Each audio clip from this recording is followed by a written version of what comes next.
আলহামদুলিল্লাহ, আল্লাহ রব্বুল আলমিনের অশেষ নিয়ামত, অশেষ দয়া যে আল্লাহ রব্বুল আলমিন আমাদেরকে পরিপূর্ণ সুস্থ রাখছেন।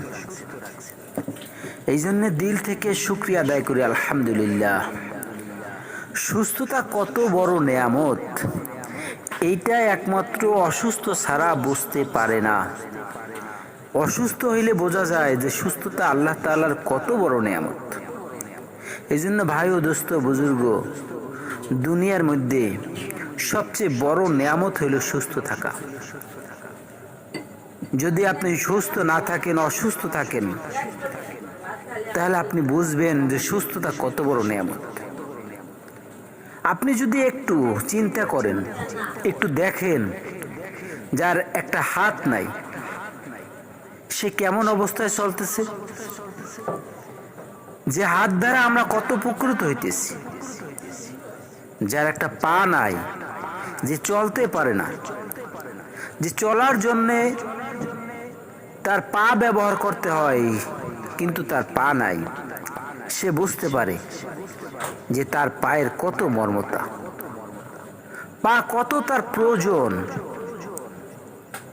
ভাই দোস্ত, যার একটি চোখ নাই, একটি চোখ না থাকার কারণে তার ব্যথা, তার দিলে কষ্ট, এটা আপনি আর আমি বুঝবো না, এটা সেই বুঝবে যার চোখ নাই। যে কানে শোনে না, যে মানুষের শব্দ বুঝতে পারে না, কানে না শোনার কারণে তার কত কষ্ট, শ্রবণ শক্তির যে কত কষ্ট, সে মানুষের কথা বুঝতে পারে না।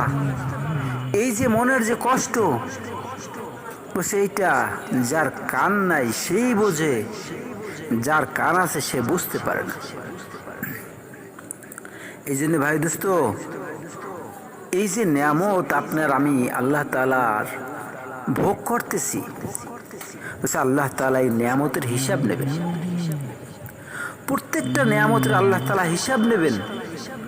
আর যাকে আল্লাহ হিসাব নেবেন বলেছে, সে আর জিন্দেগিতে বলেছে তার হিসাব দিয়া বলেছে জান্নাতে সে যাইতে পারবে না। বলছে হিসাব যদি শুরু হয়, হাজার হাজার বছর কেটে যাবে এই হিসাবের কারণে।